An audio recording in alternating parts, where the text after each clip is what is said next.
آج صبح میں نے جب موبائل پر فیس بک کھولا تو یہ خبر سامنے آئی کہ ہماری جماعت کے بہت بڑے عالم اور پورے ہندوستان میں یعنی جن کو ایک مرجع کی حیثیت حاصل تھی اور تمام لوگ ان سے فتویٰ پوچھتے تھے، یعنی موجودہ وقت میں علماء اہل حدیث میں سب سے بڑے مفتی تھے وہ ڈاکٹر فضل الرحمن مدنی کا کل رات میں انتقال ہو گیا۔ انا للہ و انا الیہ راجعون۔ آپ حقیقت میں رہنے والے تو اتر پردیش کے ہی تھے، شنکر نگر بلرام پور کے، لیکن ایک زمانے سے آپ جامعہ محمدیہ منصورہ مالیگاؤں میں پڑھاتے تھے، وہیں فتویٰ دیتے تھے اور بہت قیمتی شخصیت تھی جو ہمارے بیچ سے جدا ہو گئی۔ پچھلے ایک سال میں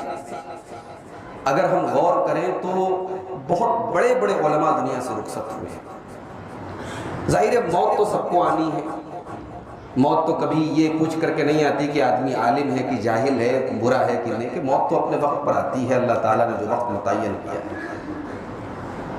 لیکن افسوس کی بات یہ ہے اور غم کی بات یہ ہے اور سوچنے کی بات یہ ہے کہ یہ جو علماء جا رہے ہیں، پہلی بات تو یہ کہ یہ سارے علماء جو ہیں یہ علماء حق ہیں، جو حقیقت میں عالم ہیں، جن کے پاس قرآن و سنت کا گہرا علم ہے۔ علماء حق دنیا سے جا رہے ہیں، یہ تو غم کی بات ہے۔ اس سے بڑے غم کی بات یہ ہے کہ ان کا کوئی بدل، ان کا کوئی الٹرنیٹ، ان کی کوئی جگہ لینے والا نظر نہیں۔ اسی ایک سال کے اندر آپ دیکھیں کتنی بڑی بڑی ہستیاں ہمارے بیچ سنتا ہے۔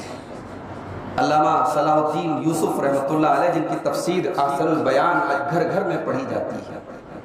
پوری زندگی جس آدمی کی قرآن کی خدمت میں گزری۔ ڈاکٹر ضیاء الرحمن اعظمی اعظم گڑھ کے رہنے والے تھے، غیر مسلم تھے، اللہ نے ہدایت دی، مدینہ گئے، وہاں تعلیم حاصل کی اور مدینہ میں پھر حدیث کے استاذ بن گئے، حدیث کے پروفیسر بن گئے۔ ڈاکٹر لقمان سلفی بہار کی سرزمین کا ایک عالم جو علامہ ابن باز کے بڑے خاص شاگردوں میں شامل ہو گئے اور بہار کا سب سے بڑا ادارہ جامعہ ابن تیمیہ انہوں نے قائم کیا۔ یہ تمام ہستیاں گئی ہیں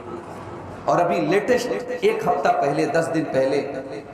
ہماری جماعت کے بہت بڑے عالم ڈاکٹر آر کے نور مدنی جو تامل ناڈو کے رہنے والے تھے، بہت بڑے عالم تھے اور جماعت اہل حدیث کے یعنی ان علماء میں سے تھے کہ اگر کوئی بھی حق کے خلاف کوئی بات آتی تھی، کوئی بات لکھی جاتی تھی، بولی جاتی تھی، اس کا نوٹس لیتے تھے، بڑے منہجی عالم تھے۔ تو یہ جو علماء کا جانا ہے میرے بھائی، یہ بہت بڑا صدمہ ہے، یہ بہت ٹینشن کی بات ہے، یہ قیامت کے قریب ہونے کی نشانی ہے۔ صحیح بخاری کی وہ حدیث اپنے سامنے آپ رکھیں، اللہ کے پیارے نبی جناب محمد رسول اللہ صلی اللہ علیہ وسلم فرماتے ہیں، صحیح بخاری کتاب العلم کے اندر 100 نمبر کی یہ حدیث ہے، آپ نے فرمایا ان اللہ لا يقبض العلم انتزاعا ينتزعه من العباد، اللہ تعالیٰ علم کو اچانک نہیں اٹھائے گا دنیا سے، ولكن يقبض العلم بقبض العلماء، علماء حق دنیا سے جب چلے جائیں گے، جو صحیح معنی میں قرآن و حدیث کے عالم ہیں، جب وہ دنیا سے چلے جائیں گے تو علم اٹھا لیا جائے گا، اور جب علماء چلے جائیں گے تو جاہل ان کی جگہ لے لیں گے اور جاہل فتوے دیں گے، خود گمراہ ہوں گے، دوسروں کو گمراہ کریں گے۔ یہ بڑے فتنوں کا دور ہے میرے بھائی۔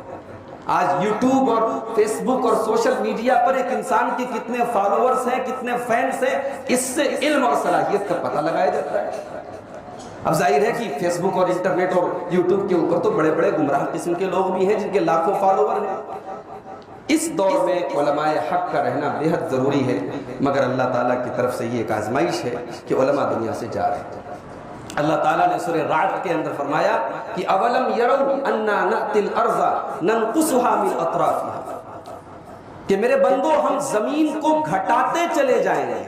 زمین کا دائرہ کم کرتے چلے جائیں گے۔ اس آیت کی تفسیر میں حضرت مجاہد کہتے ہیں کہ اللہ تعالیٰ جو یہ کہہ رہا ہے کہ ہم زمین کو گھٹاتے چلے جائیں گے، اس سے مراد یہ ہے کہ زمین سے علماء اٹھتے چلے جائیں گے۔ امام حسن بصری رحمۃ اللہ علیہ کہتے ہیں کہ موت العالم سلمۃ فی الاسلام، ایک عالم کے مرنے سے مسلمانوں کے درمیان ایک ایسا خلا پیدا ہو جاتا ہے، ایک ایسی خالی جگہ پیدا ہو جاتی ہے کہ لا یسدھا شیء، اس کو کبھی بھرا نہیں جا سکتا۔ امام سعید ابن جبیر سے پوچھا گیا کہ لوگوں کے ہلاک ہونے کی پہچان کیا ہے؟ امام سعید ابن جبیر بہت بڑے تابعی ہیں، جواب دیتے ہیں کہ لوگوں کے ہلاک ہونے کی نشانی یہ ہے، لوگوں کے برباد ہونے کی نشانی کہ ان کے علماء دنیا سے چلے جائیں۔